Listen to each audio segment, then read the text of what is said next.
So we have a dent here in this 2001 Honda Accord, and it was just from very slow impact against another bumper, so probably just 2 miles an hour.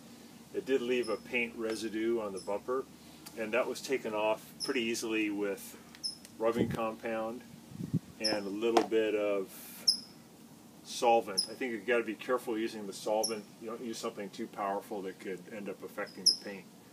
But that took off a little bit of white paint that it was left, so all we have left to do now is to get rid of some very light scratches.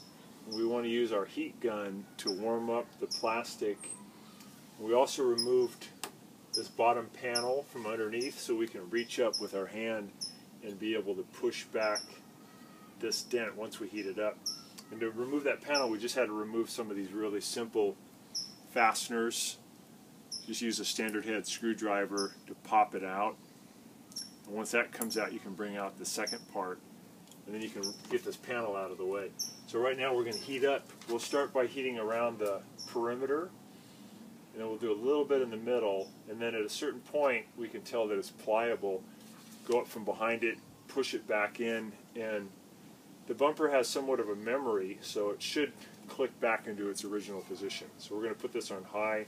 Got to be careful that you don't focus it in one spot too long, because it can end up bubbling the paint. So you just want to keep moving the heat around. Alright, here we go.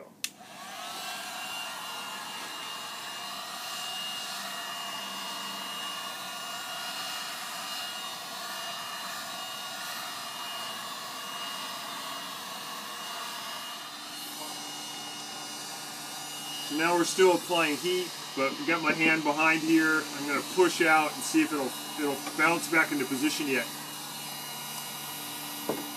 There we go.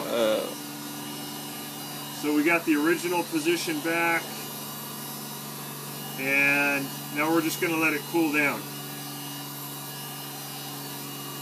That's great. As you can see, by heating it up, it's been brought back to its original position. In that, all we got to do now is use our rubbing compound and get rid of some of the scratches. And some of the paint, unfortunately, did get chipped off, but we'll use a little touch-up paint to finish off that line, let it dry, and then rub it out again, and then add some wax, and we should be back to normal.